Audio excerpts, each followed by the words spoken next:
You conceive of the American Freedom Alliance? Well, I was one of the founders of the Israel Christian Nexus, which is an organization which brought together Jews and Christians in order to promote, to build bridges between the support of Israel in both communities. And I found that just working on Israel issues, which is actually something I've been doing as a journalist for nearly 10 years, was too limiting. I felt that the problems that Israel faces are really global problems. The global jihad, the rise of radical Islam, multiculturalism and cultural moral relativism are all things that undermine, that are assaults on Western civilization. So I felt that I needed to broaden the scope of what I was doing. And so I formed a new organization called the American Freedom Alliance about 2 years ago. And since then we've had a rapid run of activities. We are holding out this conference on Sunday. Is going to be our third international conference in less than 12 months.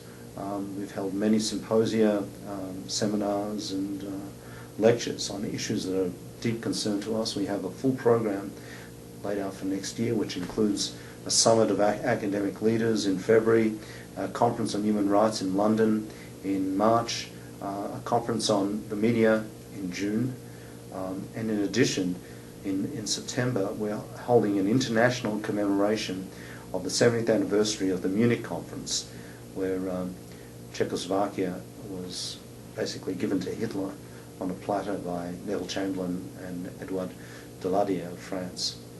And that's going to be a very important event because we hope to have former leaders of the world's democracies in attendance. One of whom will be John Howard of Australia. Oh, great. Yes, he's going to be receiving the Winston S. Churchill Medal of Courage Award. Oh. What were you doing at Harvard 4 years ago? I was studying at the Kennedy School of Government as on a scholarship, a year-long scholarship. And I'm actually now completing my master's at Harvard. Oh, good deal. And was that time well spent? It was a wonderful year. Yeah. It was very interesting to be back in the academia and to see how things have changed since I've been a law student in Australia in the 1970s. Right. When did you graduate law school? 1982. Oh. So when did you come to the States? I came to the States in 1983, 1984. I've been here ever since. What have you primarily been doing? Well, in that time I was working as a fundraiser. I created my own organization, my own company, which raised money for the Israeli internet industry in the 1990s. And I worked at the same time as a journalist. And I've been working as a journalist for the last 12 years. And what do you mainly write about? Mostly in Israel and the Middle East.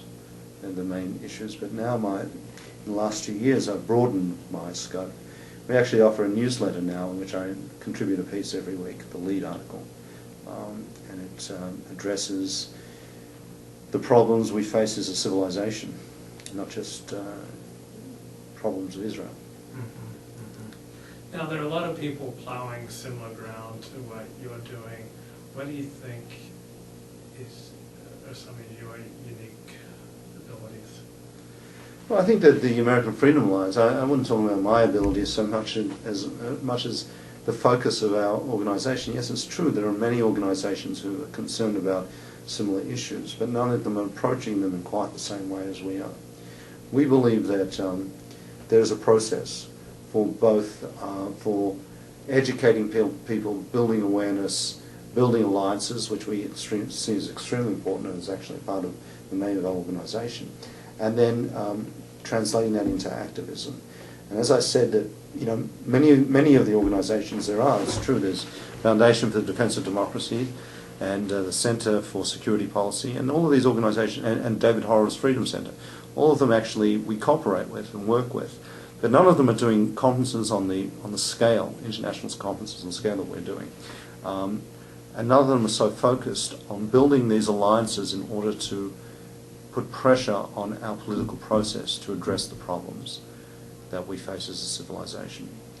I think we're one of the only organizations to see these issues in terms of civilizational problems. whereas many of the organisations are focused on American security. We see this as a world problem, and we see that the fate of Europe as important to us as the fate of the United States. Because without Europe, we lose half of our civilization, and we can't afford that. Is Europe lost? I don't think it's lost. I spent a lot of time in Europe, and I think that the Europeans just need time to become aware of the real problems. I mean, what happens is when an overemphasis is placed on multiculturalism, people tend to think that all cultures are equal and all religions are equal. And so if one religion is a religion of peace, then all religions must be a religion of peace. If all people just want peace in their lives, then, I mean, if one set of people wants peace in their lives, then all people must want the same things. And it's an interesting homogenization of attitudes, even though there's a supposed respect for individual practices, religious practice and cultural practices.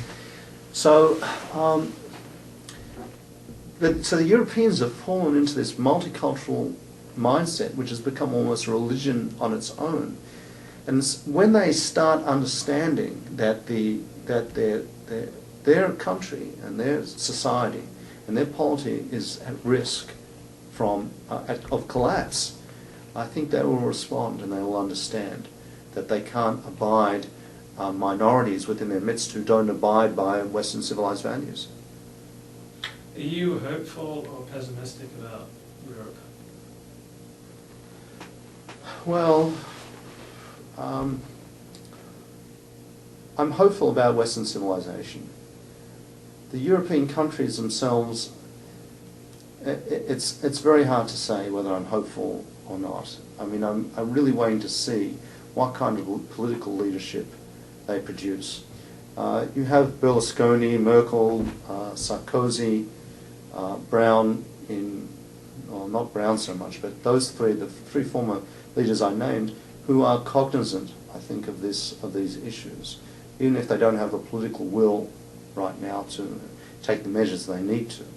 But there is the Europeans, if they produce the kind of leadership they need, who are prepared to take draconian measures to protect their societies from collapse, then there's a future. But we're going to have to wait and see. Is your organization exclusively for right-wingers, by right-wingers, or do you reach across the aisle? No, I wouldn't say that we're right-wing at all, and we don't take any political positions or religious positions or abide by any political credo, not at all. My objective is to steer the organisation right down the middle, and to bring in individuals from all sides, because the causes we fight for are what I would consider to be traditional liberal causes. Academic freedom has been a feature of American life for nearly 100 years. It was a liberal concept and should be supported by liberals. The collapse of Europe should be a concern to everybody, not just conservatives. Bias in the media, I think, is the same thing. So I really, we are what I would consider to be middle of the roaders. Although my personal opinions may be different, the organisation, as distinct from Avi Davis or from anybody associated with us, is focused on an idea that we are open to everybody to join us in causes which everybody should support. Yet all the speakers you've named are all right-wing. That's true, and it's unfortunate. It's not through lack of trying, I can assure you. We certainly wanted more liberal speakers to attend the conferences that we've run. And the Collapse of Europe conference did have liberal speakers, and there were some from many of the seminars we've run. For instance, we ran a seminar on the the causes and consequences of anti-Americanism around the world. And then we had a right-winger, a centrist, and a leftist on stage. And that's what we try and do with all the